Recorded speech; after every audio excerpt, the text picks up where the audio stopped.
Excuse me, Mr. Philby.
I say it's outright rude of the man. He's merely being detained, that's all. Oh. This is such a confounded waste of time. If he's not coming, I have any number of more important things to do.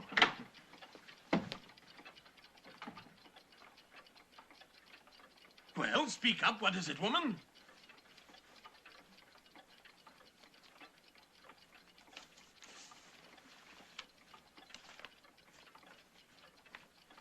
Well, are we or are we not invited for dinner? Apparently we are. How long has he been gone? Well, I can't rightly say, sir. Several days. I've hardly seen him for some time. And he never leaves the laboratory. Only comes in and picks at his food. But he did tell me about dinner tonight, sir, and left those instructions.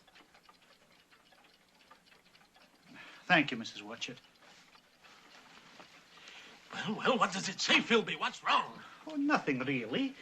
George merely says that if he's not here by 8 o'clock, then we're to begin without him. Oh. Walter, what time is it? Dinner is served, gentlemen. The first sensible thing I've heard all evening. This is peculiar. He's usually most prompt, precise, and punctual. Oh, he's making fools of us by inviting us here and then not showing up. It's not the behavior of a gentleman. To say nothing of the waste of time. Huh? Yes, to say nothing of the waste of time. There's one thing I like about old George. He's got the best cellar in the south of England. And Mrs. Watchett is the finest cook in the world. Yes, I think I'll drink to that.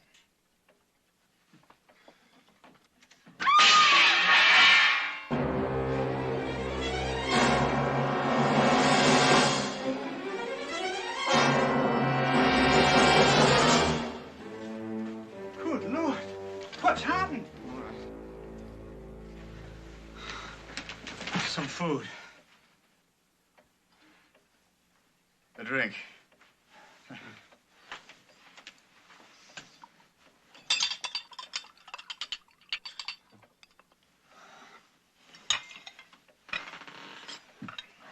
I didn't recognize. Mrs. Watchett.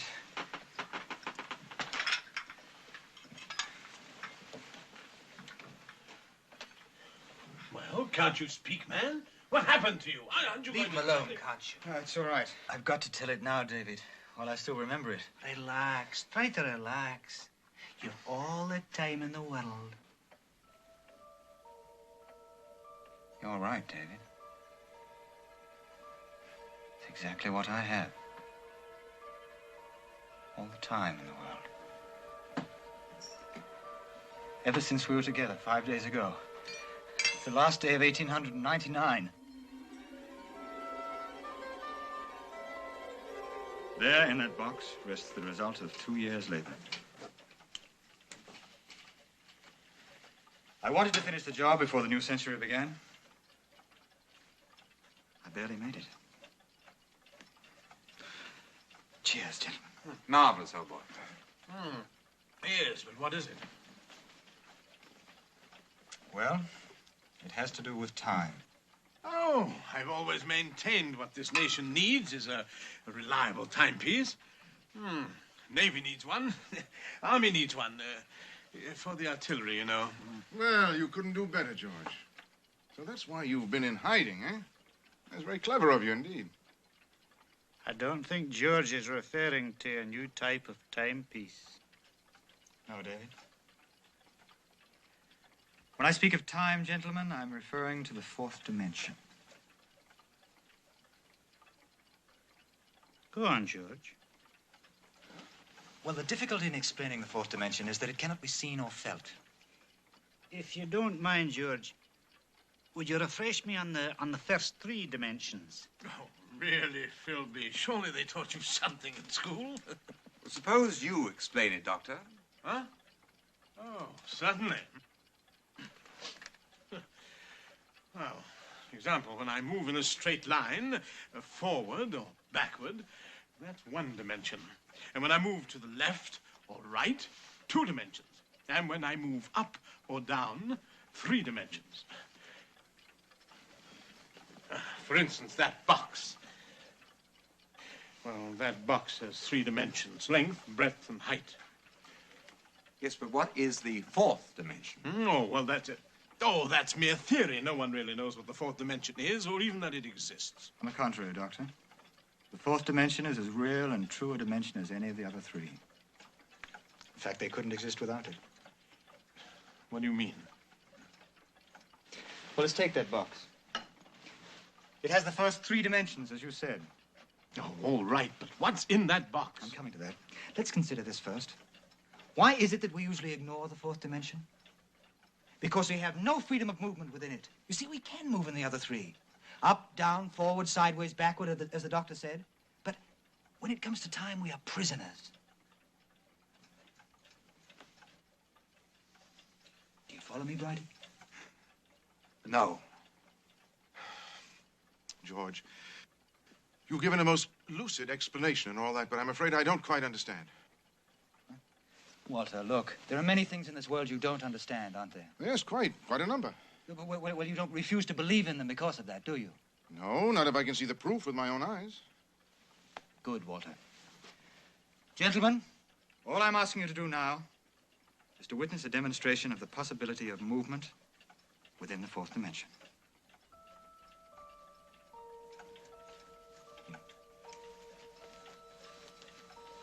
Doctor, could I have your help? Oh, certainly, certainly.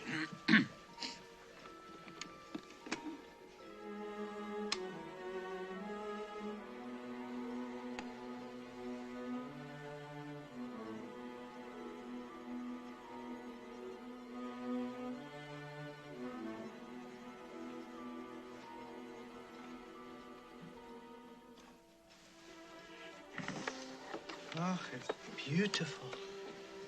Remarkable. Very nice, George. Fascinating. What is it? This is only a small experimental model, of course. To carry a man, a larger edition is needed. To carry a man? Where? Into the past or into the future. This is a time machine.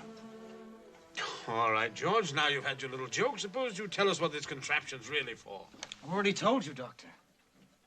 The larger model can be used to carry a passenger on a journey through time. Not through space, mind you, but through time. I say, George, if you're going to start floating about in the future, aren't you going to rather mess things up for the rest of us? Oh, the future's already there. It's irrevocable and cannot be changed. I wonder. You know, that's the most important question to which I hope to find an answer. Can man control his destiny? Can he change the shape of things to come? Oh, now, look here, George. If you've gone out of your head, I forgive you. But if you've made us waste all this time listening to you talk so much... No, Doctor. You're here as witnesses. To see, not to listen. To see? What? The experiment I am about to perform. First, let me tell you how it works. Here in this compartment, you see the saddle where the time traveler sits. And in front of him are the controls. Wait, let's do this properly. You can spare a cigar, I trust, Doctor? Now, let us imagine that this cigar is the time traveler. Now, in front of him is the lever which controls movement. Forward pressure sends the machine into the future. Backward pressure into the past. And the harder the pressure, the faster the machine travels. Of course, our little experiment can be performed only once. If it succeeds, I lose my model forever.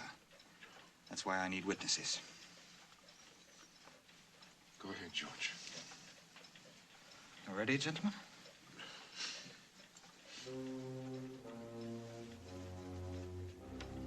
Doctor, if you could lend me your hand.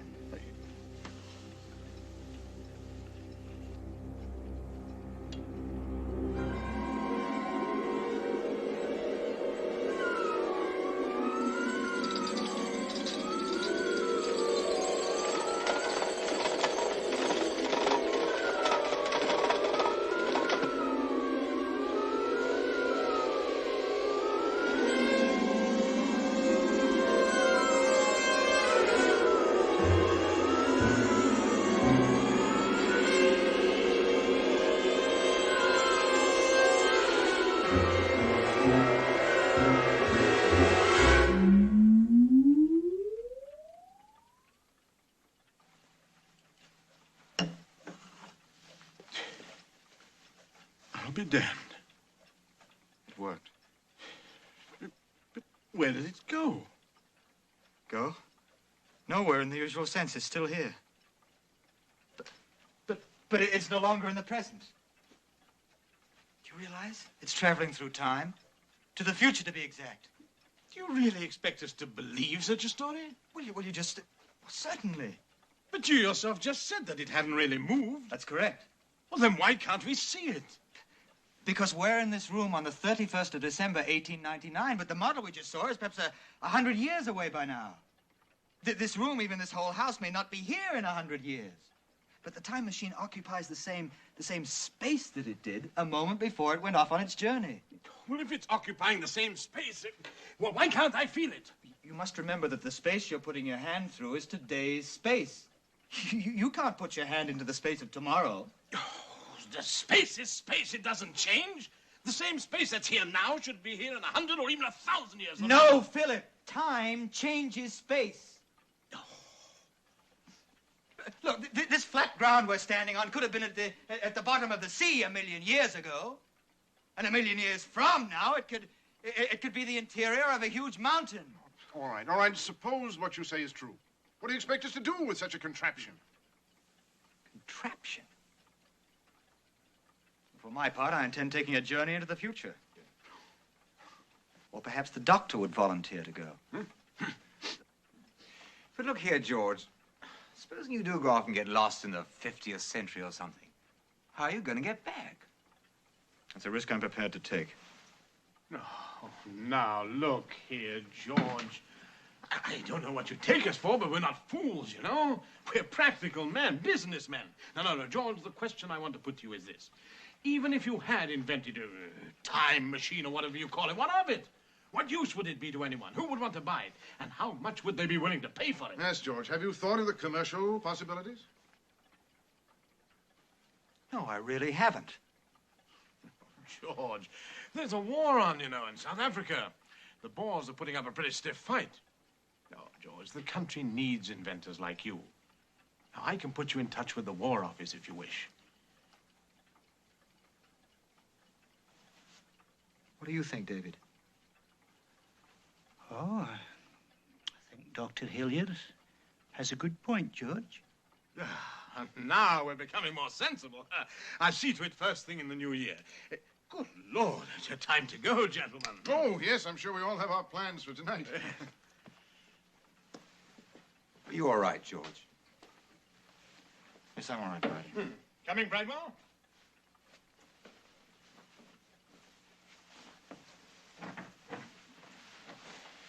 Thank you for coming. Good night, George. Happy New Year, George. Happy New Century, George. Good night, Brad.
George.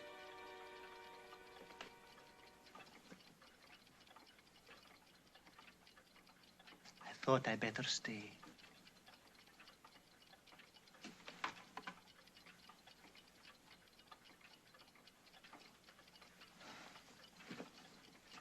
Well, you shouldn't have troubled yourself, David. I'm all right. No, you're not. You've been behaving oddly for over a month now. I'm not leaving here until you tell me what's on your mind. Look, David, I appreciate the gesture, but I just want to be left alone, that's all. You've changed, George. Enormously. I'm sorry. Will you answer me one question, honestly? Yes, I'll try. Why this preoccupation with dying? Why not? Don't go simple on me, George. All right, if you want to know the truth, I don't much care for the time I was born into. It seems people aren't dying fast enough these days. They call upon science to invent new, more efficient weapons to depopulate the earth. And I agree with you. I agree, George. But here we are, and we have to make the best of it. You may have to. I don't. All right. Take your journey on your contraption. What would you become? A Greek? A Roman? One of the pharaohs? I prefer the future. You're not seriously saying you can't do it. David, you saw the experiment this afternoon, didn't you? I saw a toy machine vanish. Certainly, there are any number of ways of doing that trick. Any magician at the Hippodrome could probably do it. It wasn't a trick. Would you like to see the full-scale model? No, I would not. I have no desire to tempt the laws of Providence. And I don't think you should. It's not for man to trifle with. Oh, you're carrying on like Hillier and Kemp now. There is something to say about their common-sense attitude to life. George, I speak to you as a friend. More, as a brother. If that machine can do what you say it can, destroy it. Destroy it, George, before it destroys you. You must have plans for New Year's Eve, David.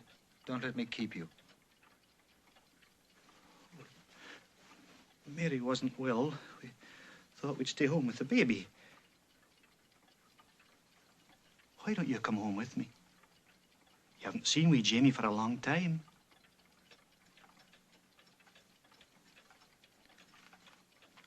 I'm sorry I can't, David. What's stopping you? Well, look, I just want to see the old century out by myself, that's all. How about your way, George?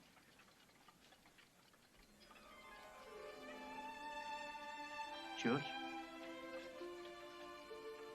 Will you promise you'll not go out of the house tonight?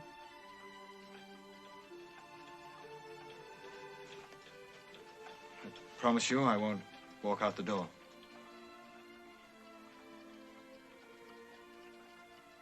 Davy, I'm sorry.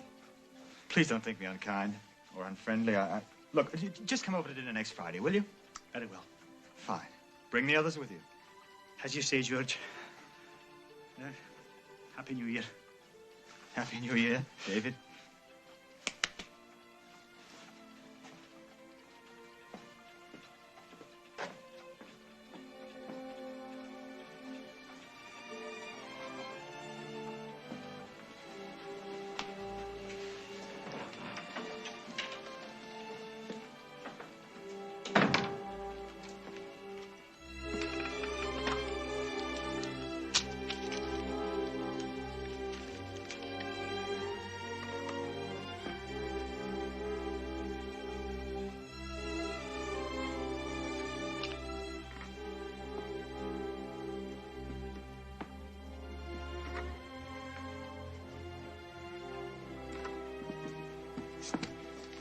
Having supper in tonight, sir?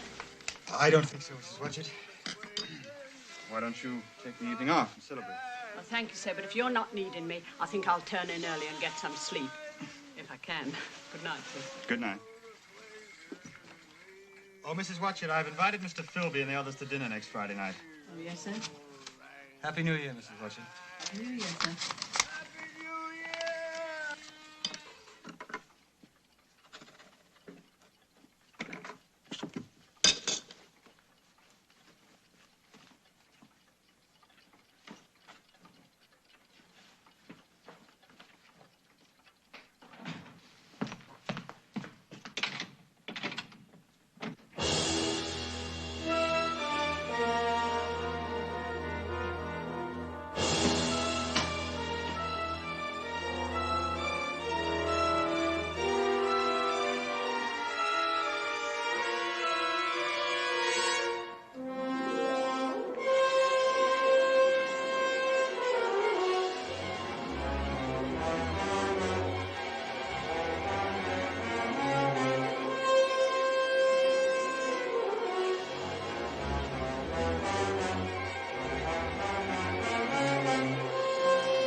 At first, I pushed the lever forward ever so slightly. And the laboratory grew faint around me.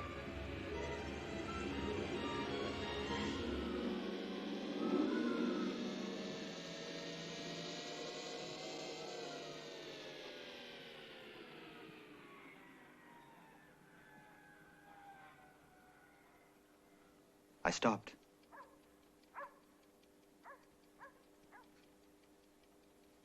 No change. Everything exactly as it had been before.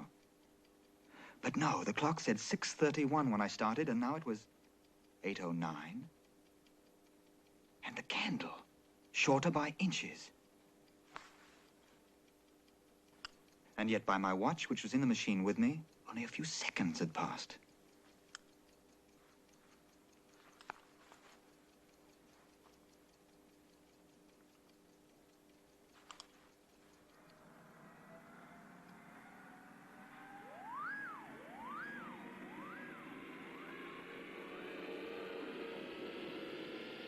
It was disconcerting to see the sun arc in less than a minute.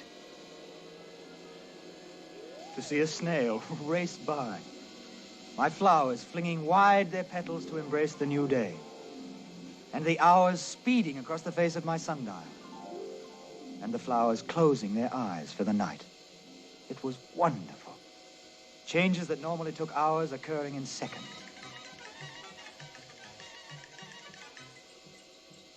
Dear Mrs. Watchett, always able to tell me what tie to wear, but never able to decide to wear anything more stylish than the type of clothes she has worn all these years. And as yet I was traveling very slowly. What if I went faster?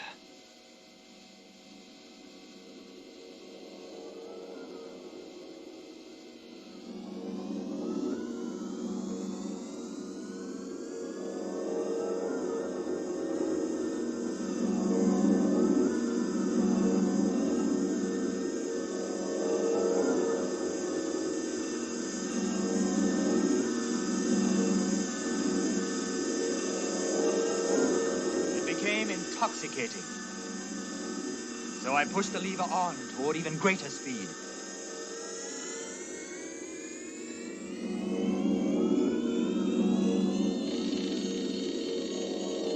As I went along, I gained experience in handling the machine. I found that I could stop for a day, an hour, or even for a second to observe. Then go ahead a year or two. Thus, I was able to see the changing world in a series of glimpses. Good heavens. That's a dress? This was intriguing. I wondered just how far women would permit this to go.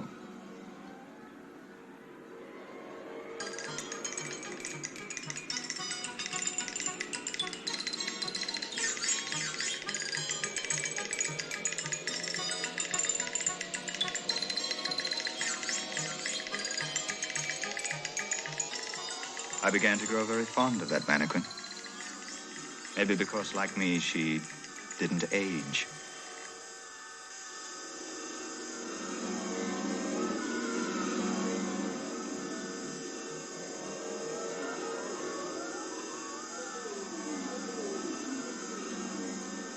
"13 years had passed. 14, 15, 16. And then suddenly the light was gone. What had happened?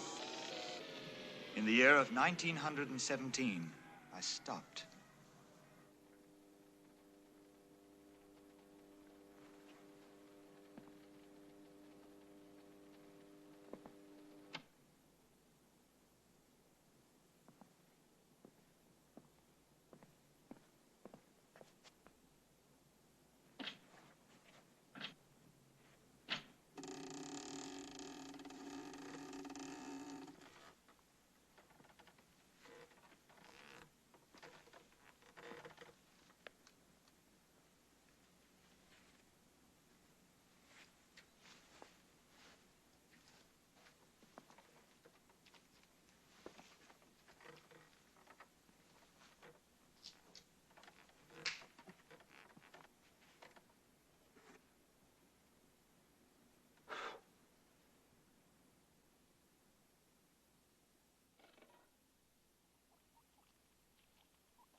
Well, what are you doing? Going to a masquerade party? You look rather silly without your mustache, old man. Were you addressing me, sir? Philby, it's George. Well, I must say, I expected a little more enthusiastic a greeting. I think you're confusing me with my father, sir. Yes, there was quite a resemblance. I'm James Philby. Was? Were you a friend of father's? Yes. Yes, I've been away. He was killed in the war. A year ago. Oh. Oh, I'm so sorry. What about the gentleman across the street? Oh, him. The inventor chap. He disappeared around the turn of the century. Look here, if you're interested in that house, sir, I'm afraid you can't buy it. Can't even get inside. Why is that? Well, my father was executor of the inventor's estate, and father just refused to liquidate it. I often chided him on that account, but he felt positive the owner would return someday. People hereabouts think it's haunted, but... Who are you, sir? Just a stranger who once knew your father. Have you been at the front? Front? What front? Why, the war, of course. What war? Good heavens. You mean you don't know we've been at war with Germany since 1914? I thought you'd just returned from France, perhaps. Or perhaps a cup of tea might make you feel better, sir. Won't you come in? No, thank you. Are you sure you're all right, sir? Yes, I'm quite all right. Then, goodbye, sir. Goodbye, Jamie.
Suddenly, in 1940, I began to be buffeted from side to side. My first thought was that the machine had a mechanical defect or a part had worn out.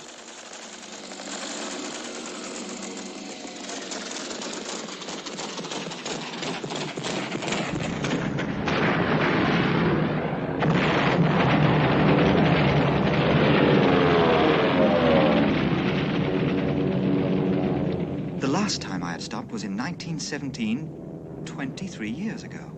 And the war with Germany was still waging. Now in the air with flying machines. Then I realized the truth of the matter. This was a new war. I decided to push on into time and see the outcome of this.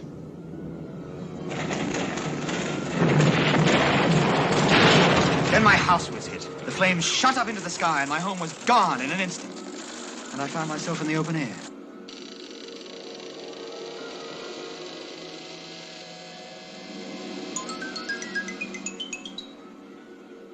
The years rolled by. Everything unfamiliar. Except the smile of my never-aging friend. But what was this? Weird sounds all around me. What could it be? My curiosity compelled me to stop.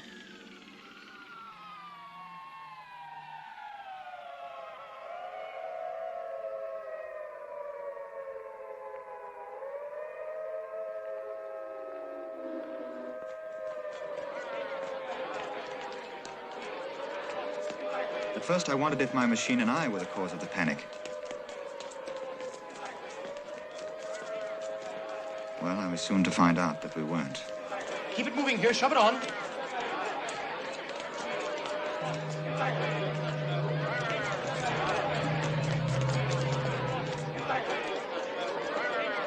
Come on, into the shelter.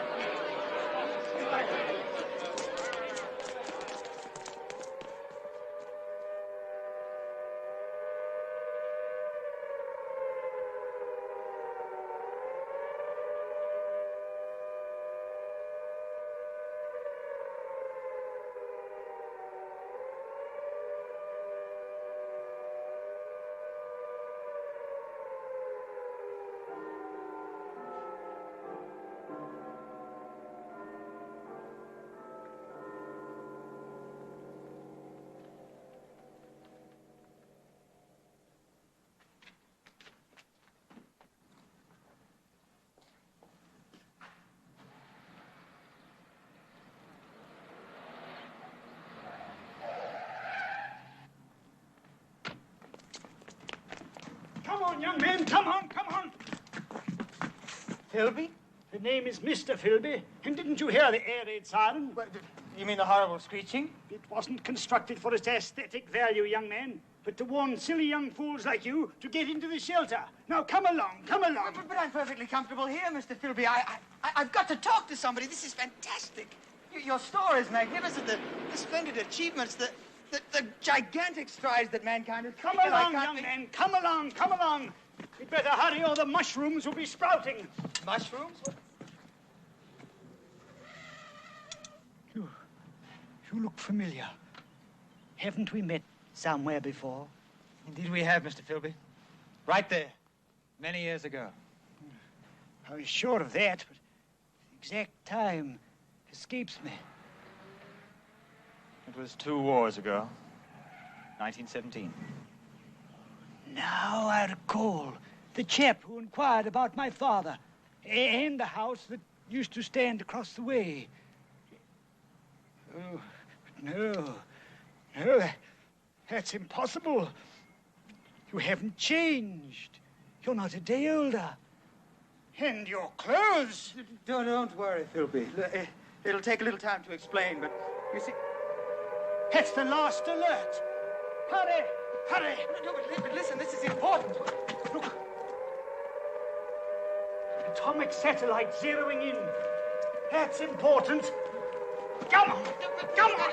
I've got to talk Come to you. on. Philby? Philby! Hurry, hurry, till you're all clear. But Philby, I've got to talk to you.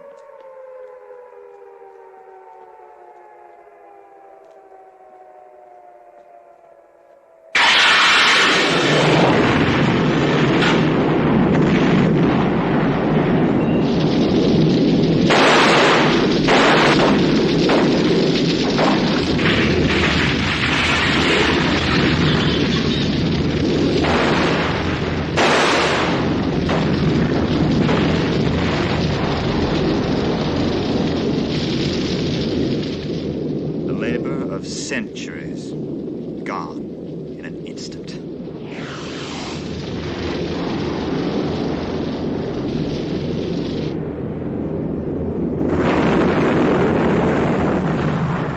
But then Mother Earth, aroused by man's violence, responded with volcanic violence of her own.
roasted alive and encased in stone forever.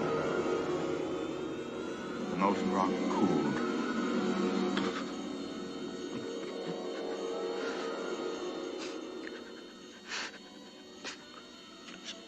I prayed, wondering how many centuries, how many eons must pass before the wind and rain could wear away the mountain that enclosed me.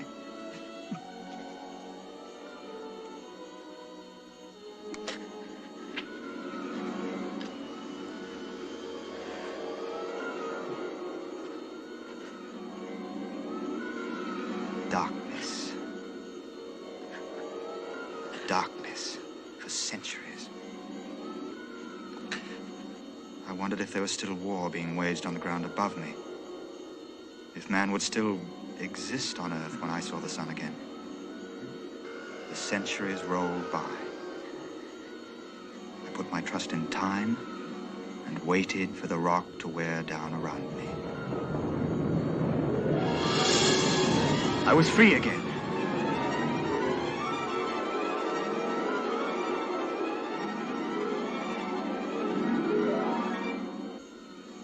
Thousands of centuries had passed, but the Earth had stayed green.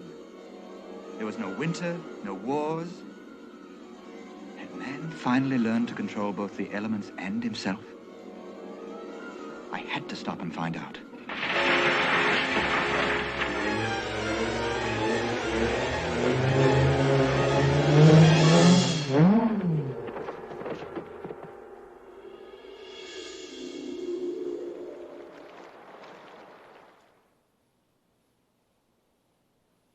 But I'd stopped too fast.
Magnificent.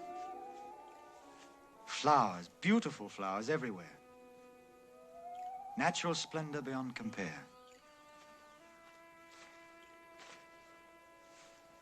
The whole landscape, one vast garden without any sign of weeds or briars.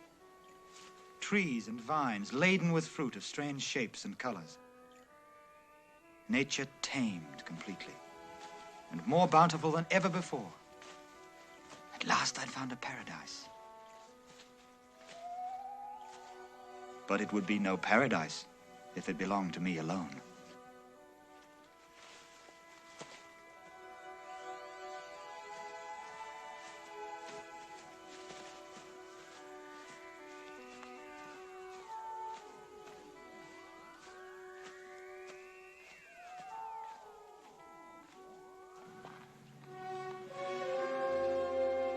Unrepaired for centuries, maybe unlived in for as long.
Anybody here?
So this is man's future, to bask in the sunlight, bathe in the clear streams, and eat the fruits of the earth with all knowledge of work and hardship forgotten.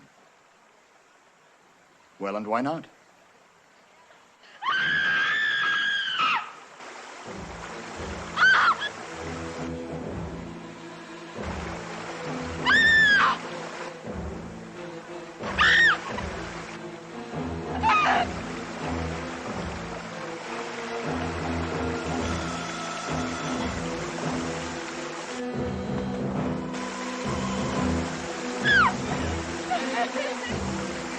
Will you sit there, help her?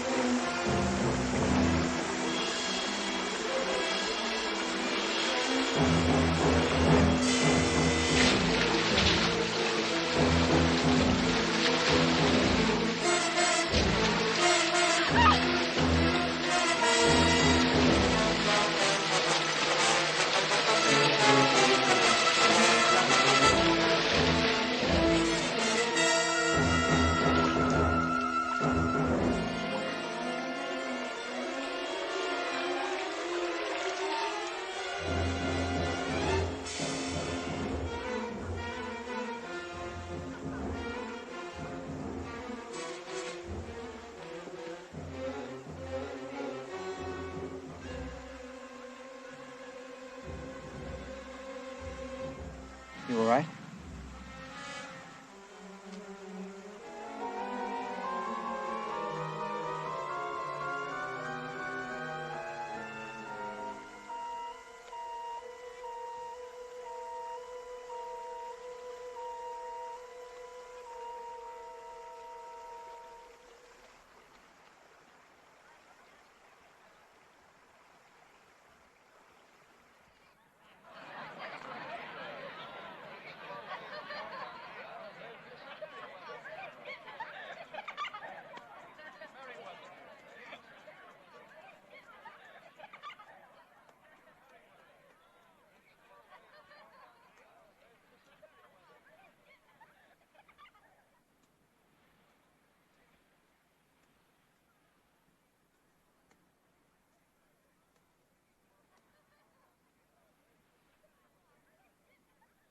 Thank you.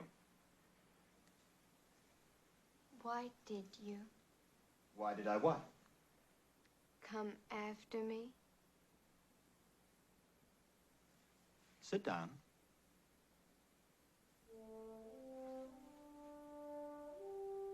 I did it to save your life. That doesn't seem to mean much to you or anybody else around here. It doesn't. Do you realize there are about 20 of your friends watching you drown? Not one of them so much as lifted a finger to save you. It's a very curious attitude. Very curious world. Aren't you the least bit interested in who I am? Where I come from? Should I be? I think perhaps you better take me to somebody a little older. Somebody I can talk to. There is no one older. You mean nobody ages in this land of yours? Well, what's your name? Rina. Weena. How do you spell it? Spell? Spell right. Can't you write? There. Weena. What are your people called? Eloy. Eloy.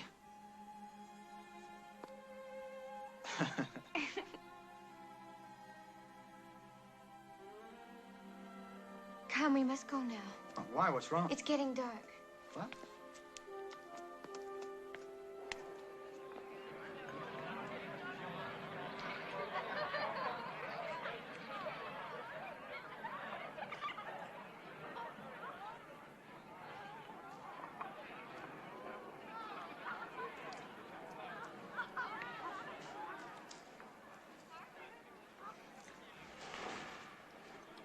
Hello? I don't mind telling you, I'm quite hungry. I've come a long, long way.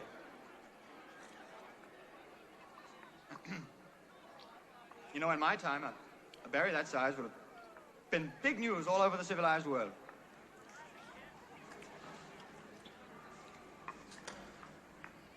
Excuse me, sir? Sir? Perhaps curiosity has died, perhaps even courtesy has died, but I have come a long way, and I would like to know a few things. Why?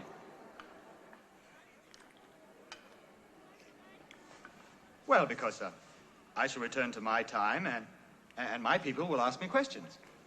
Oh, such as, well, what kind of government rules your world? We have no government. Well, you must have a body of men who pass and enforce laws. Laws? There are no laws. Where do you get your food and clothing? Doesn't anybody work? No.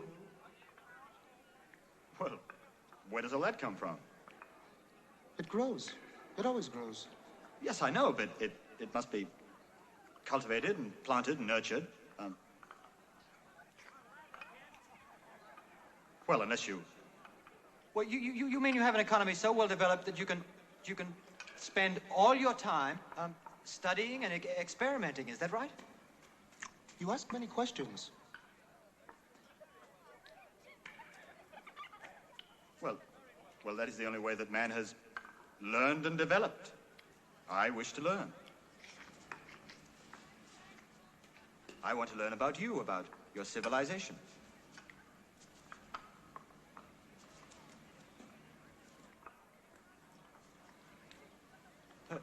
Perhaps you... Do you have books? Books? Yes, we have books. Oh, wonderful. I can learn all I want about you from books. Books will tell me what I want to know. Well, could I see the books?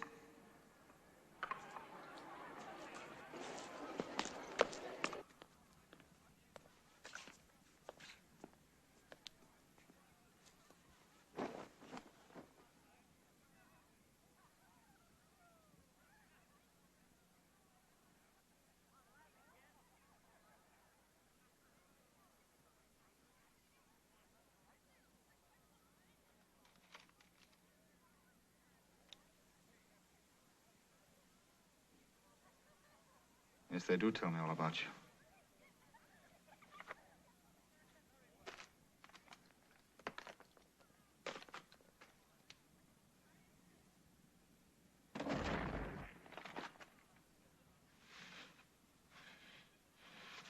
What have you done?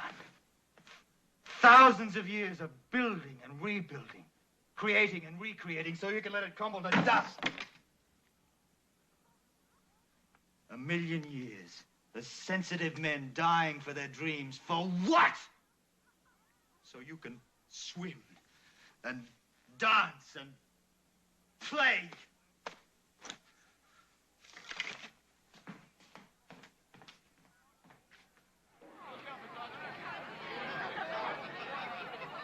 You! All of you! I'm going back to my own time. I won't even bother to tell of the useless struggle, the hopeless future. But at least I can die among men.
What are you doing? I heard you pounding.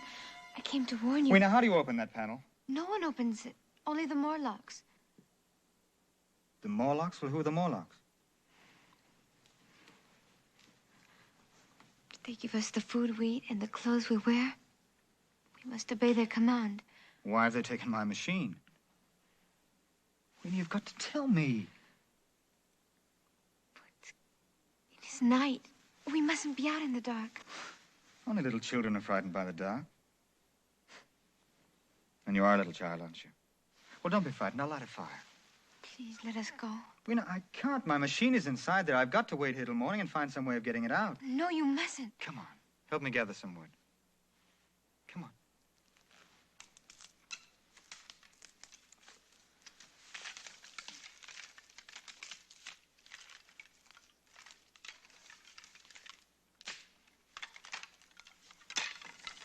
That's the girl.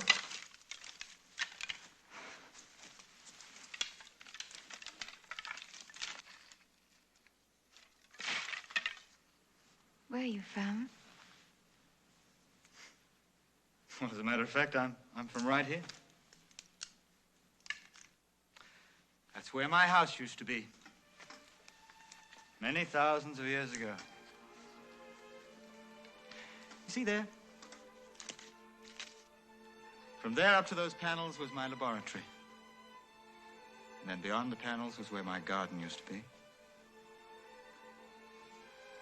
And right there, that was my library, where I once sat talking with friends about the time machine.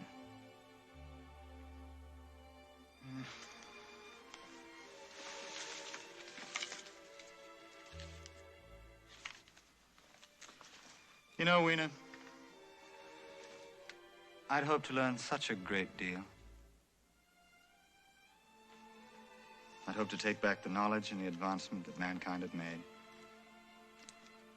And instead, I find vegetables. The human race reduced to living vegetables.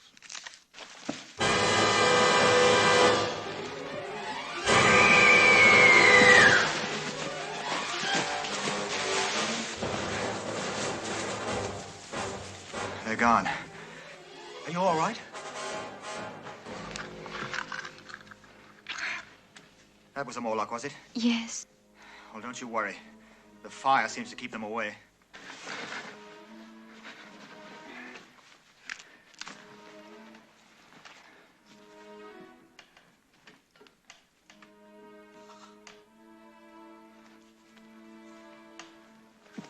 What are you doing? Why did you put your hand in the fire? I never saw it before.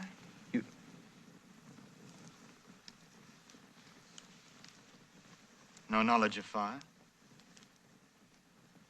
No books, no. I'm terribly sorry. I'm sorry I was angry with your people. I had no right to be. No more than if I'd visited the island of Bali in my own time.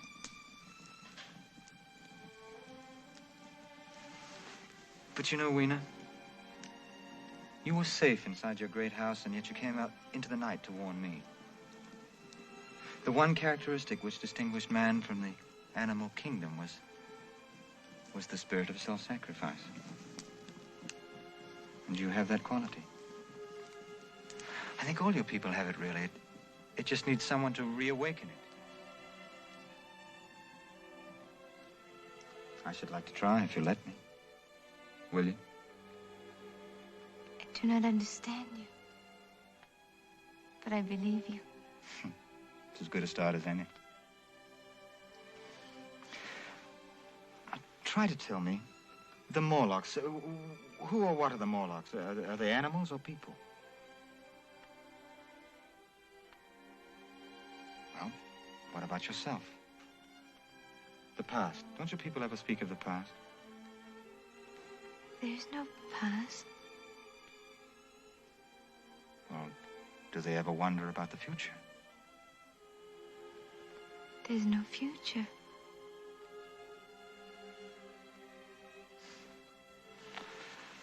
Well, the past, man's past,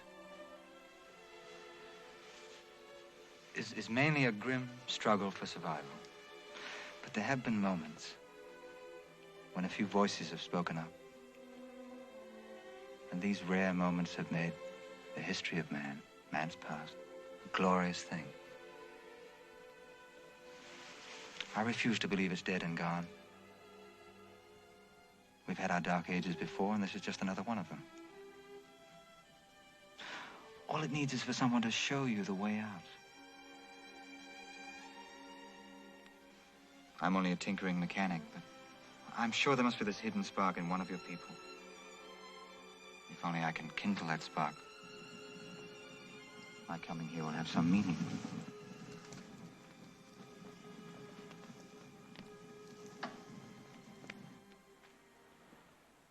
My efforts next morning to open the panel were fruitless. I had to find another way to retrieve my machine.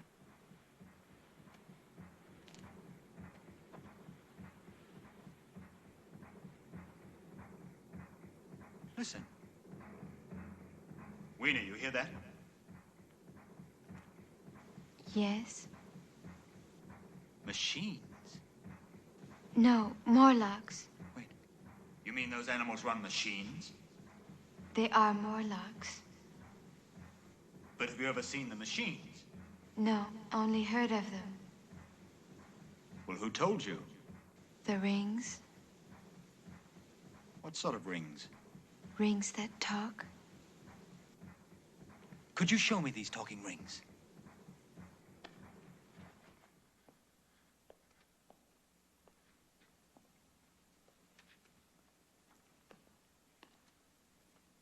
Come this way.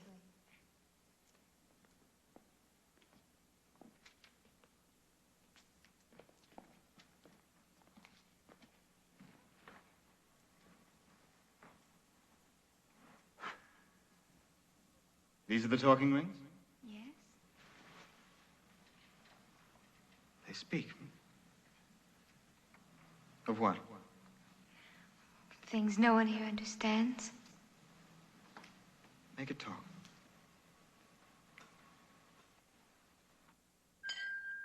The war between the East and West, which is now in its 326th year, has at last come to an end. There is nothing left to fight with, and few of us left to fight. The atmosphere has become so polluted with deadly germs that it can no longer be breathed. There is no place on this planet that is immune. The last surviving factory for the manufacture of oxygen has been destroyed.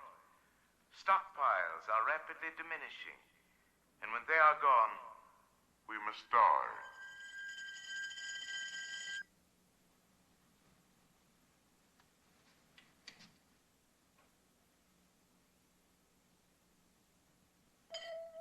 My name is of no consequence.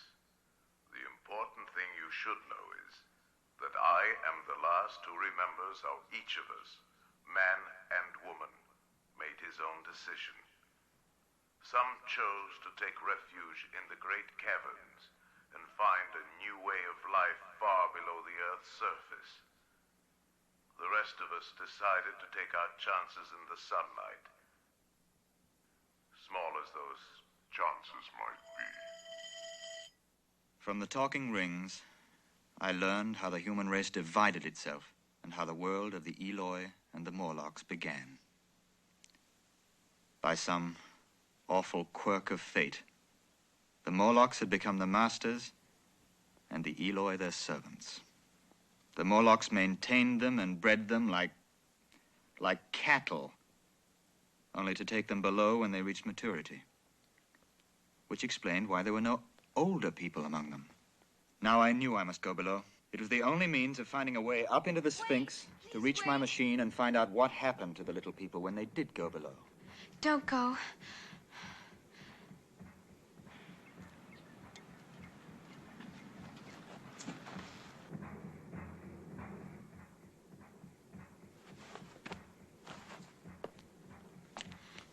You won't come back. I'll be back.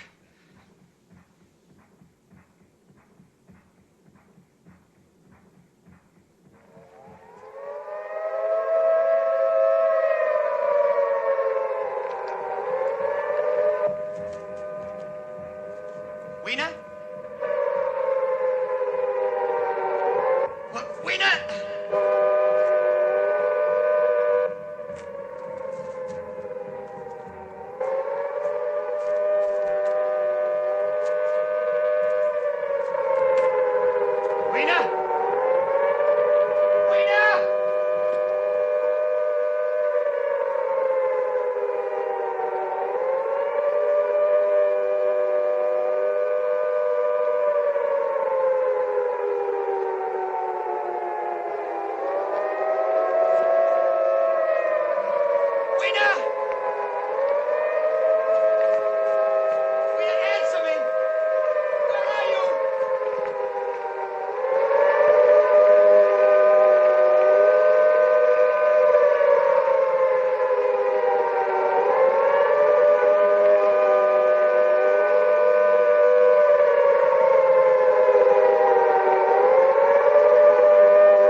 What's happening? What's happening? What's the matter with you all? What? Weena! Weena!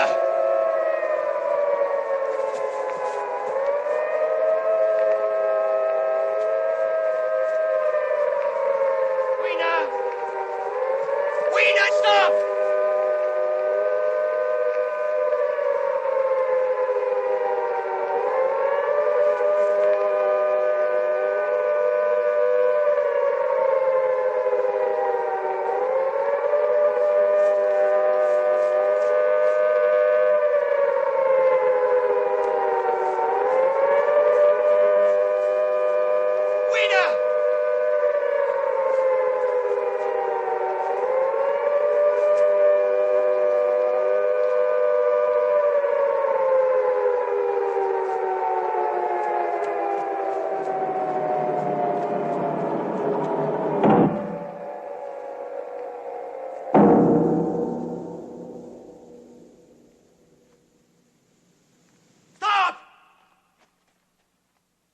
Well, what happens to them? Don't stand there like fatted cattle. Will you answer me? What is wrong? There is nothing wrong. It is all clear. What do you mean, all clear? All clear. The middle 1900s, the falling bombs, the people calling out, all clear. No, that's gone, that's past. There are no more flying machines, no more bombs, no more wars. The rings have told us that story. But you didn't listen. You didn't learn anything. It was ages ago that men were taught to hide below the ground when the sirens blew, to run from the raining death, but it's over. Those men are dead. The men who slaughtered them are dead. But there is nothing to fear. It is all clear. What about the ones who went below? How do you think they're gonna come back? They never come back. Nobody can bring them back.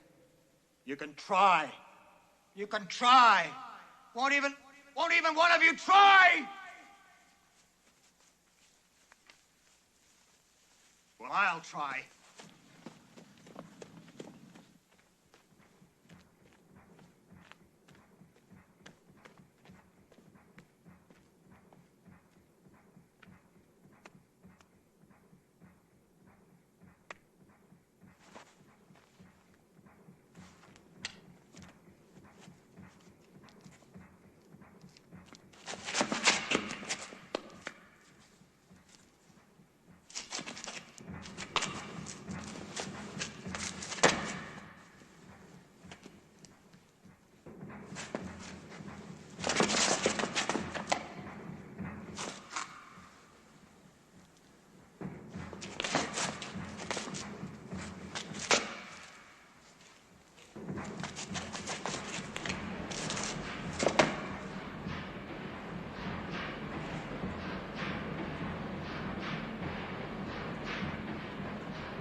This was the destiny of the Eloi. They were being bred by the Morlocks, who had degenerated into the lowest form of human life, cannibalism.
Wake up.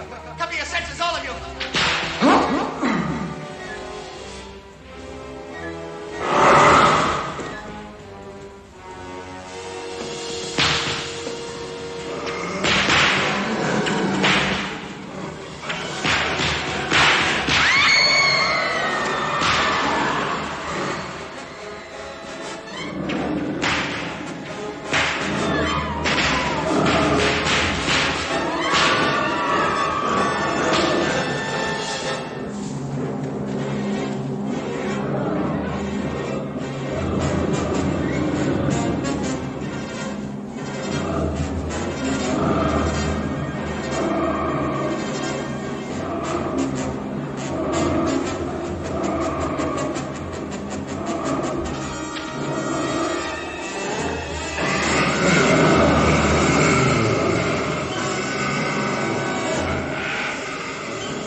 Give me something to throw. That's my last match.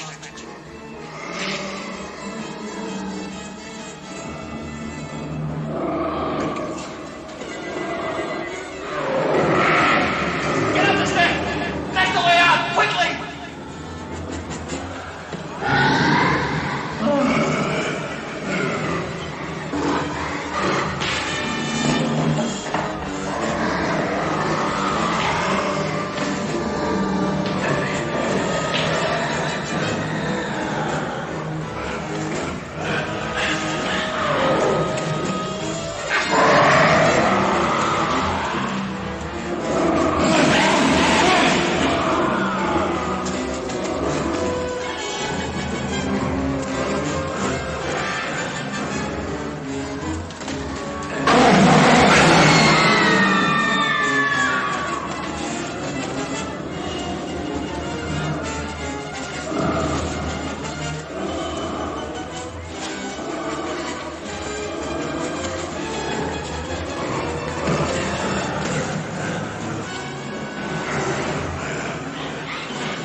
Another night was coming, but this night, no Eloy needed to fear.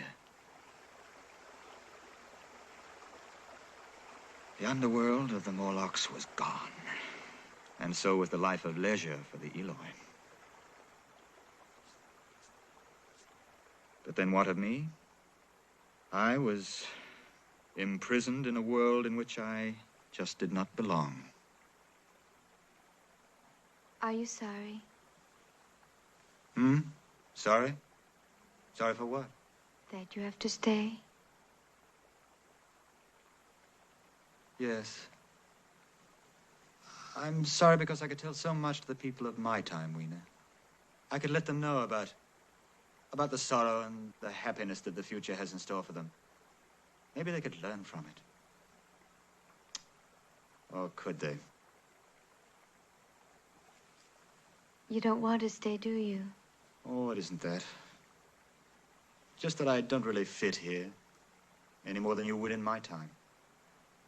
I would love to see your time. You wouldn't be very happy there.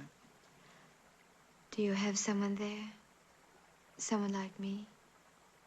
No, no one like you.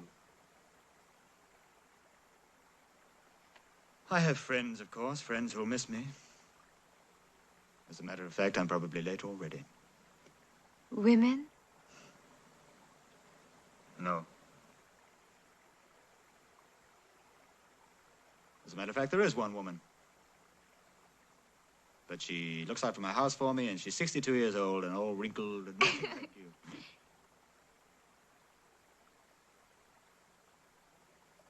How do they wear their hair? Who? The women of your time. Up. Up? Up how? Oh, I don't know. Kind of up like that. Show me.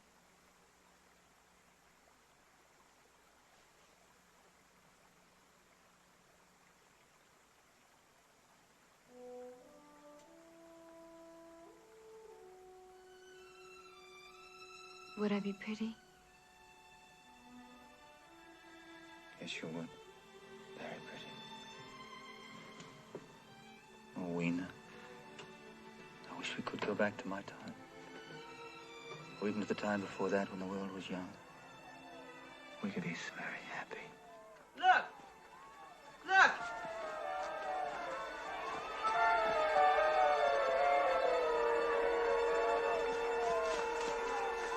Look!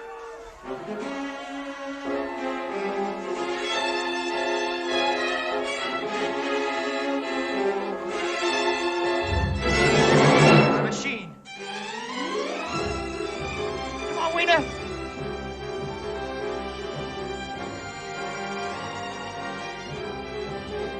Weena!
I was going the wrong way.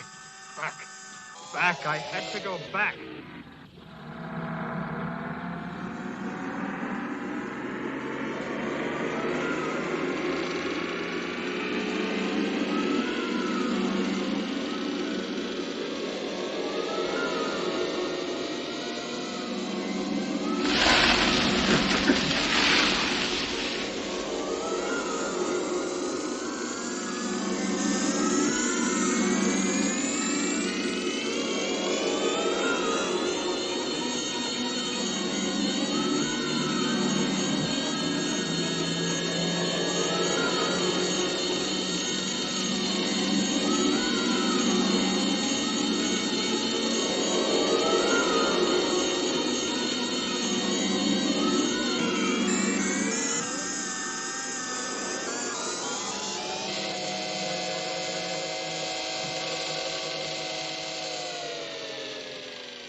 Well, it's the most ridiculous story I've ever heard. Absolutely preposterous. Well, there's one thing I'll say for old George. You always could tell a good yarn. You're a truly great inventor, George. I think you ought to retire, sir. Truthfully, George, where have you been the past week? Now, you shouldn't ask such questions, Walter. It's not hard for a man to lose a little week now and again. I can understand your doubt, my friends. Take it as a lie if you wish. I scarcely believe it myself now that I'm back.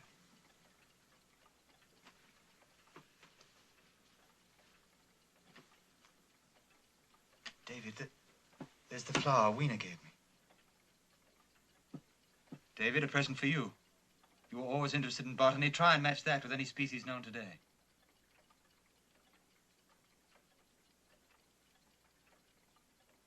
I don't think I can. Well, time to go, Bridewell. All right. Yes, it is getting late. Good night, George. All right, good night, George. Good night.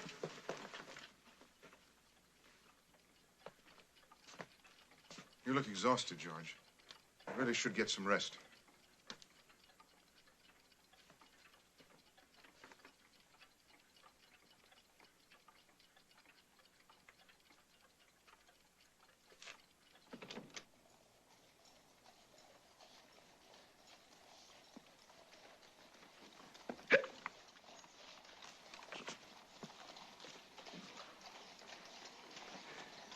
Good night, George.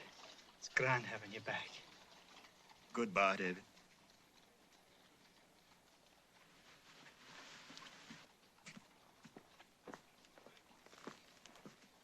Thanks for being such a good friend, David. Always.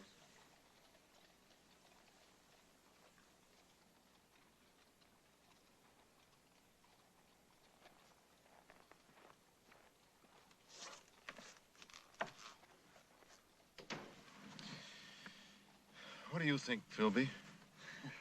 One thing is certain. That flower couldn't possibly have bloomed in the winter time. Well, you don't really believe that story's true, do you? Good night. Go on, driver.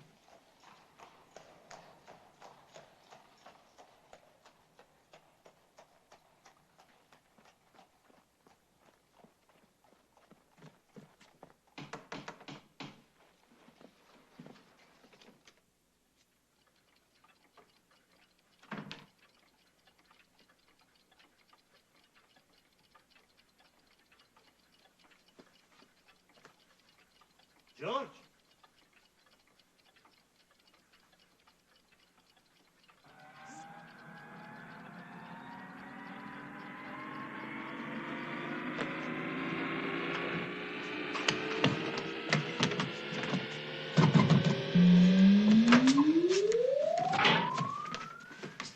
What?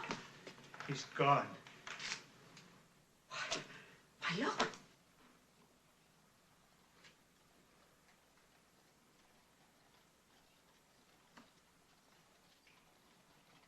I think I understand. You see the imprint? This is where the time machine originally stood, but the Moorlocks moved it. They dragged it across the lawn, right into the Sphinx, right there. And Weena was standing here when he last saw her, right here, the same space in a different time. So he dragged his heavy machine back in here, scratching the floor, so that he could appear outside the Sphinx again and help the Eloi build a new world. Build a new world for himself. Right where he left her. Yeah.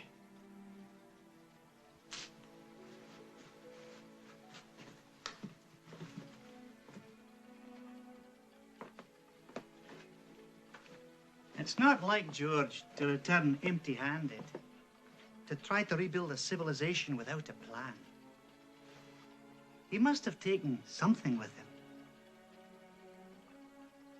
Nothing.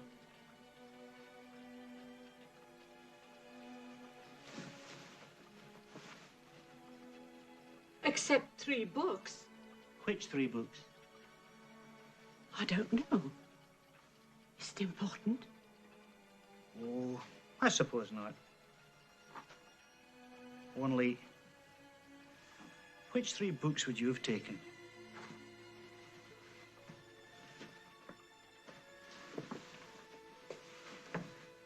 Mr. Philby, do you think he'll ever return? One cannot choose but wonder. You see, he has all the time in the world.